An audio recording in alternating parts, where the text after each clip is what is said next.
दर्पण में और तुम्हारे बीच में थोड़ा फासला होना जरूरी है। कहते यदि आप बिल्कुल दर्पण के सामने उसके मुंह के साथ मुंह लगाकर खड़े हो जाओगे तो कुछ भी दिखाई नहीं देगा। और मछली को सागर देखना है तो भी थोड़ा सा फासला जरूरी है।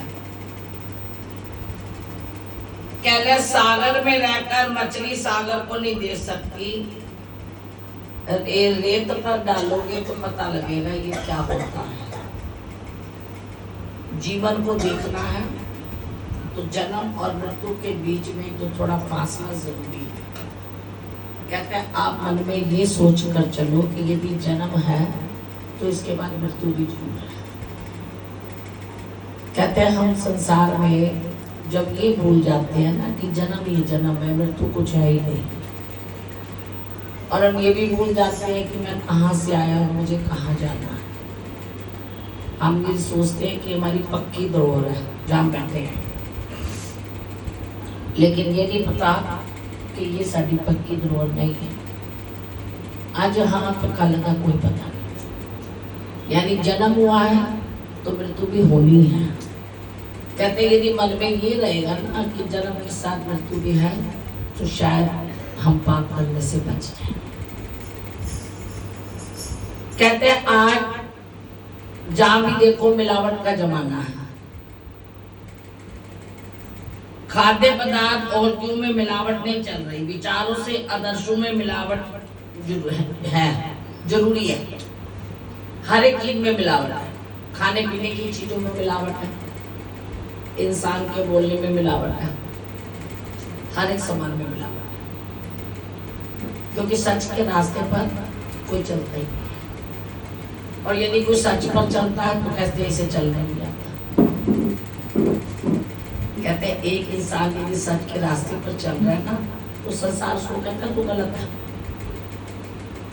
ऐसे नहीं ऐसे चल। वो क्या करता है, वो फिर एकदम इधर सीधा सीधा चलता मुड़ जाता है।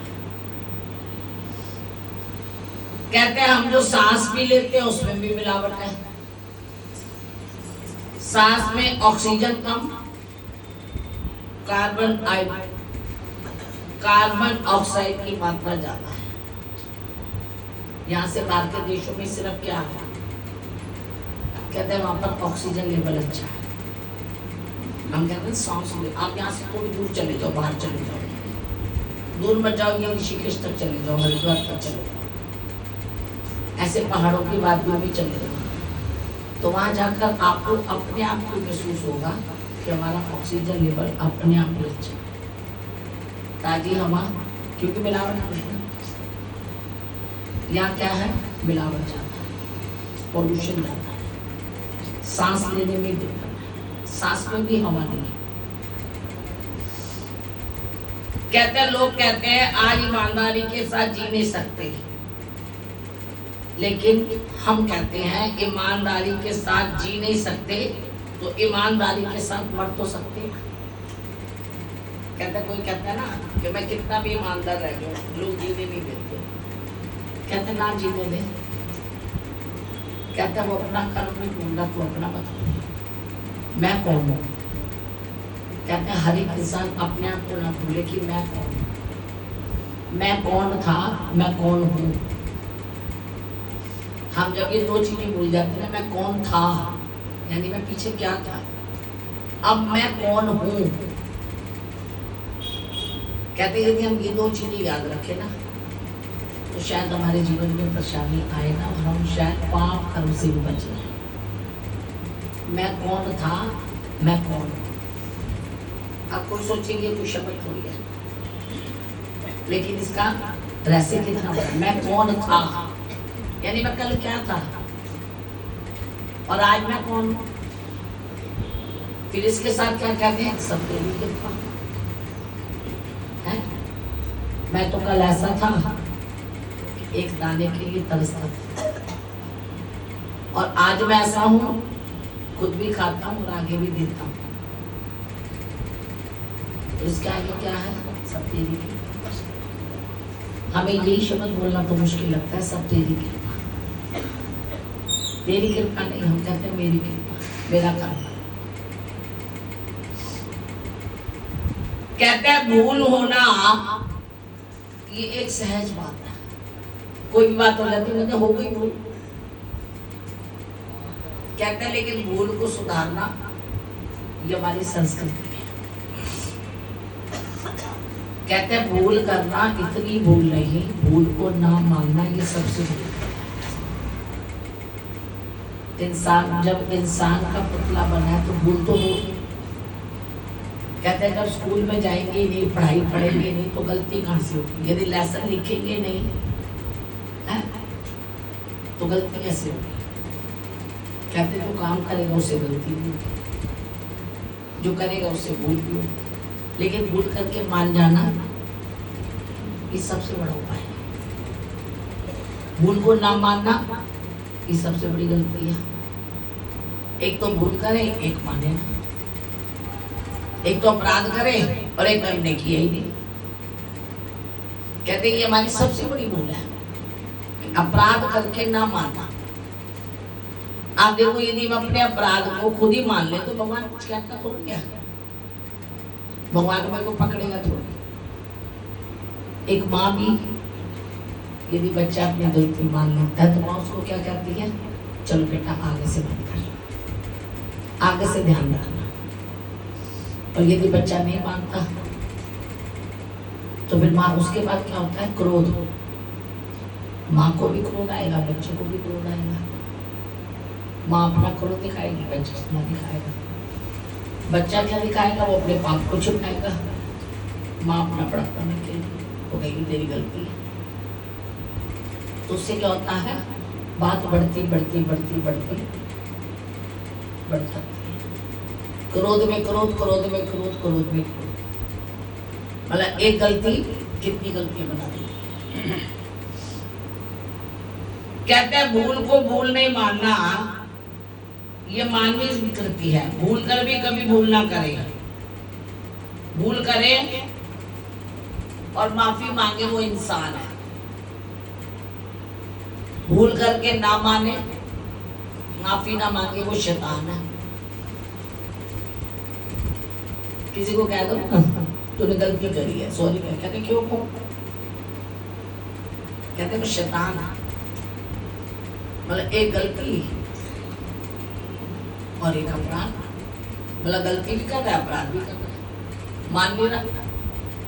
बताओ यदि गलती करके हम मान जाएंगे तो क्या होगा? भगवान में कोई दंड थोड़ी दे देगा, है? कोई भी कुछ क्या देगा? एक गलती होगी, कोई बात नहीं। गलती किससे नहीं होती? इंसान से तो होती है।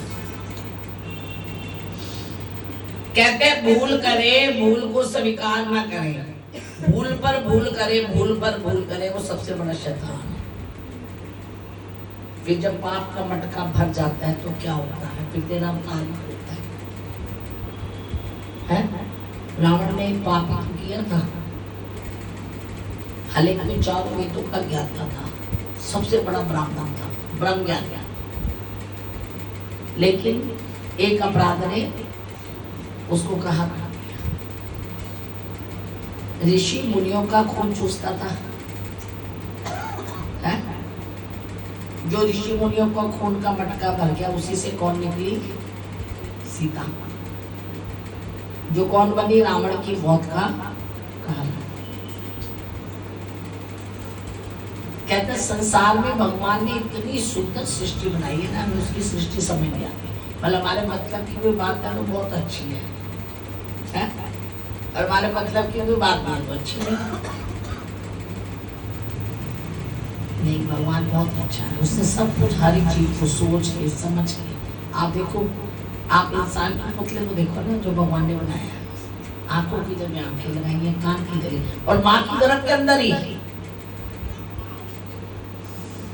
आपने कभी गर्भ का पुतला देखा कि कैसे अंदर पुतला तैयार हुआ है? गंदगी के अंदर पड़ा हुआ है? लेकिन एक मानव शरीर में आंख पर आंख है, कान पर कान है, नाक पे नाक है, और फिर इसके अंदर मशीनरी है। मतलब नाक सुनने का काम करती है, कान सुनने का काम कर रहे हैं, आंख देखने का काम करती है। क्या परमात्मा कहता किधरे मिले के हाथ तेरे चूम लमा मूर्ता बनाने वाले। किधरे मिल जाए ना तो लपता ही नहीं। भगवान पास तक किसी ने नहीं देखा। जो कहता ना मैंने देखा है वो झूठ है। अनुभव है, देखा नहीं है। ऐसे खड़ा होकर मिलता नहीं है। रूप नजर आते हैं, हमारा आभास है। जैसे हम कहते हैं ना मैंने सपना देखा। सपने में क्या देखा? जो मेरे भाव थे, जो मेरा आभास था, वो सपना बनकर सामने आ गया है। जैसे आप देखो कई बार किसी मौत वाली जगह पे जाते हैं, जो वहां पर देखते हैं सपने में वही नजर आता है। शादी वाली जगह पे जाते हैं, जो वहां देखते हैं सपने में वही नजर आता है। तो हमारे आभास ही तो है, हमारे भाव ही तो है, हमारे विचार ही तो है, तो सपना बनकर सामने आ जाता है। हमारा अनुभव ही तो है। हम कहते हैं ना आज माँ बड़ी सुंदर लग रही है, आज माँ बोल रही है, वो मत भाव है। मतलब मुझे ऐसा भाव लग रहा है कि माँ बोल रही है, माँ मुझे देख रही है। माँ मुझे क्यों देख रही है? क्योंकि मैं उसको देख रहा हूँ। यदि मैंने कोई गलती की होगी ना तो मेरे मन में खुद को लगा रहेगा, अपने मन में लगेगा, किसी को कहने की आवश्यकता नहीं है। कहता है अपनी गलती का आभास परमात्मा खुद करवाता है। मेरे अंदर के विचार, अंदर के पाप खुद कांपते हैं कि मैंने क्या किया। संसार से छिपा जाएंगे, उससे छिपकर कहाँ जाएंगे? संसार के आगे पर्दा डाल देंगे, लेकिन उसके आगे क्या पर्दा डालना जो घट घट की जानती है? कहना जो सबकी जानती है तो क्या मेरी ना जाने? जो सबको पहचानती है तो क्या मुझे ना पहचाने? कहते हैं संसार का सबसे मुश्किल काम है। क्या काम है सबसे मुश्किल? अपने को बदलना। आई समझ? सबसे मुश्किल काम है। दूसरे के ऊपर रोक जमा देते हैं, तू बदल। लेकिन अपने को सबसे पहले अपने को बदलो। खुद बदलोगे तो सामने वाला बदल जाएगा। यदि हमने कोई गलती की है ना, कोई अपराध किया है, तो हमें भगवान के सामने आते लज्जा है। और जो खुद गलत होता है ना, उसकी वाणी भी गलत नहीं होती है, क्योंकि भाव भी गलत हो गए। कह रहा है सबसे मुश्किल काम है अपने को बदलना। अमीर और विद्वान बनना ये मुश्किल नहीं है। अमीर बनना भी मुश्किल नहीं है। आज 4 पैसे आ गए तो मैं अमीर हो गया। अंदर कुछ भी नहीं है, लेकिन मैं शहंशाह हूं क्योंकि मेरा दिल अमीर है। एक आदमी के पास अंदर सब कुछ है, लेकिन वो कहता देने के लिए मेरे पास कुछ नहीं है, इसलिए वो गरीब है, होते हुए भी गरीब है। एक है कुछ नहीं है, अपनी 4 रोटी में से 2 रोटी देने के लिए तैयार रहता है, वो सबसे बड़ा है। कहता है दूसरे को बदलने से पहले अपने आप। हम दूसरे के ऊपर रोक जमाते हैं, पहले खुद बदलो।